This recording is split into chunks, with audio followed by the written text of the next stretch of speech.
Bonjour à tous, c'est PN Théorie.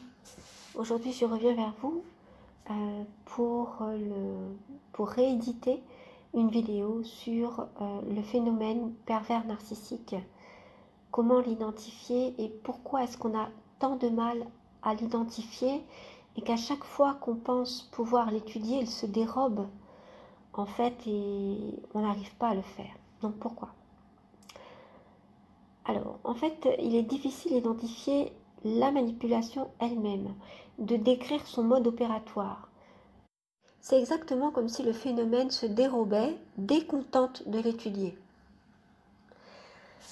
Alors, cependant, on arrive quand même à identifier les processus, les modes opératoires et à les nommer jusqu'à les conceptualiser.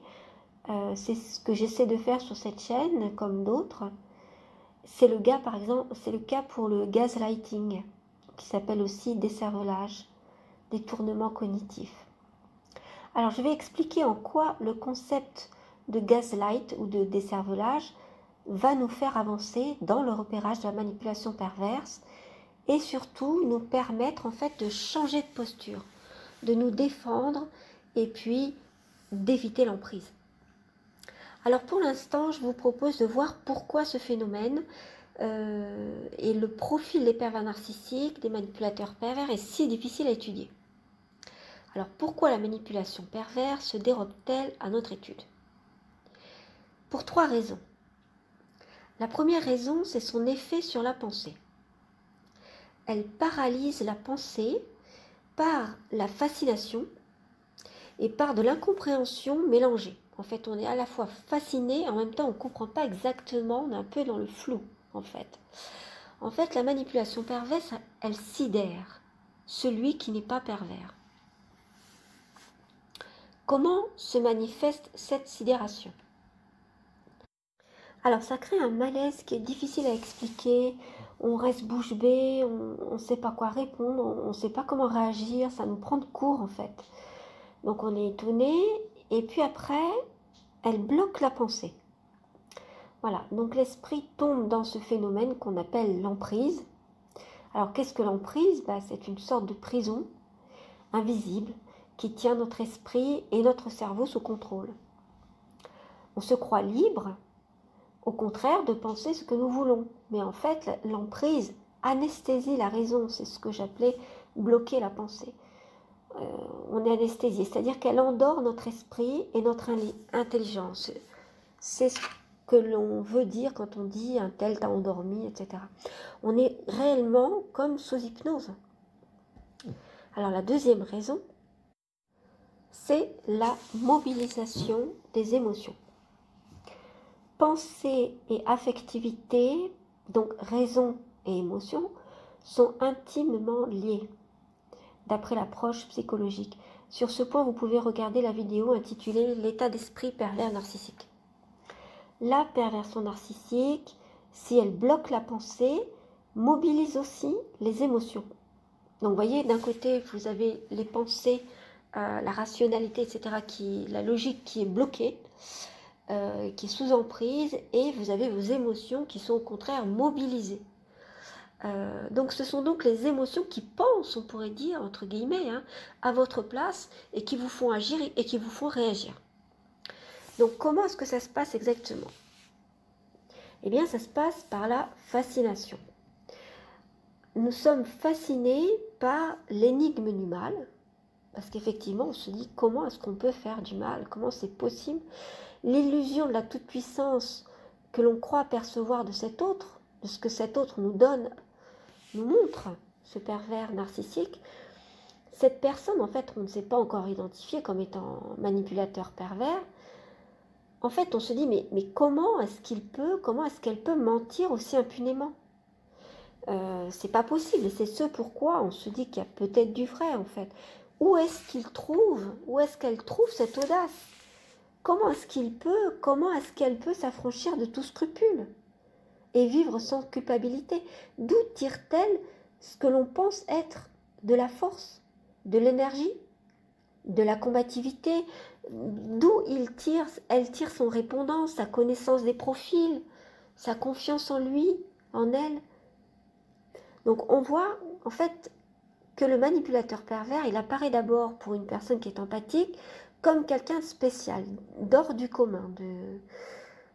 Et il y a une sorte de fascination, que ce soit pour les caractéristiques de toute puissance que l'on prend pour de la force, les caractéristiques de gagnant, ou bien par les caractéristiques au contraire de perdant, d'extrême faiblesse, d'injustice, qui fait qu'en fait, le pervers narcissique, il peut aussi fasciner en se montrant indigent, extrême dans la victimisation. Il peut inspirer une fascination morbide, en même temps que mobiliser notre envie de le sauver, qui est toujours présente en fait chez les personnes empathiques.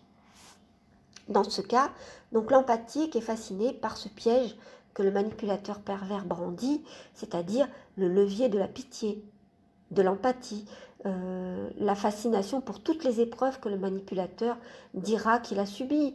Par exemple, le fait d'avoir survécu à tout un tas d'épreuves, ça fera de lui en fait un héros, même s'il apparaît comme misérable, parce que en fait, c'est justement le fait d'avoir été victime, ou de l'être encore, qui mobilisera les affects d'une personne empathique. Donc dans ce cas de figure, en fait, les méfaits et les abus du manipulateur pervers sont alors justifiés naturellement. Ils sont expliqués par son passé ou par son présent de victime. Parce que le pervers narcissique pourra suggérer, sans le dire bien sûr, et toujours dans la suggestion, qu'il pète les plombs. L'analyse psychologique de surface conclura à une décompensation. Ses réactions seront interprétées en rapport avec ce qu'il a subi, ce qu'il a vécu, ce qu'il a dit avoir subi et vécu. Ses actes malveillants seront en quelque sorte, entre guillemets, excusés, du moins compris comme humaines. Ce sont des réactions humaines. Bon, c'est vrai, il a vécu tellement de mal dans sa vie, tellement de choses malheureuses.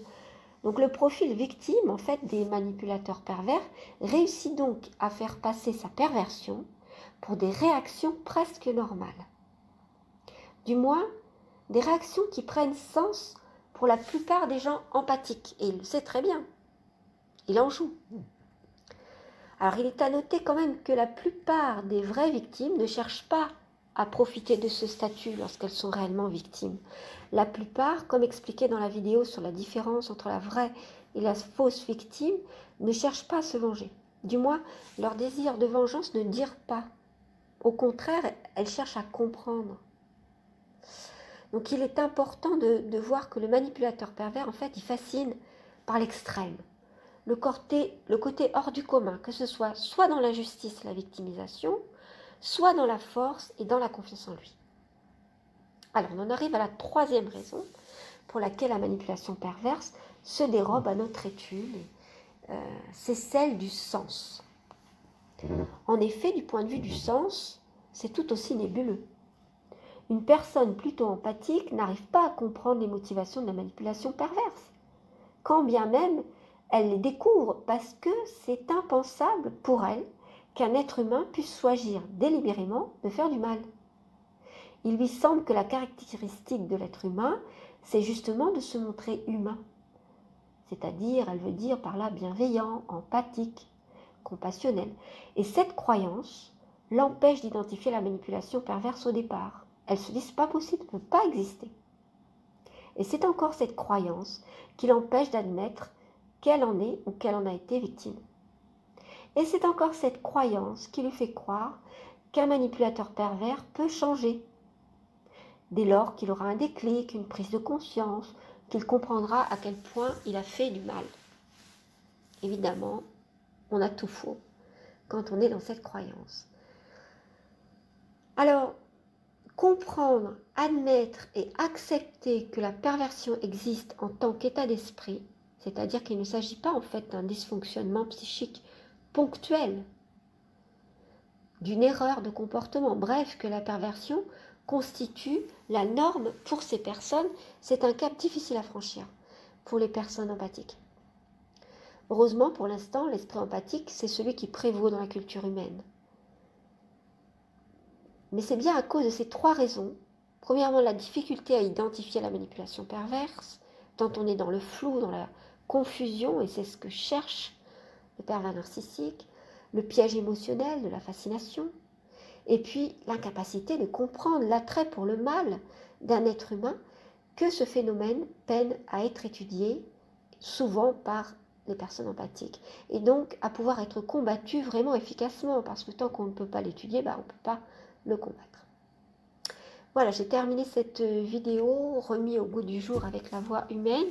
Je vous remercie pour votre écoute et je vous demande de penser à que chaque personne est importante en fait. C'est pourquoi chaque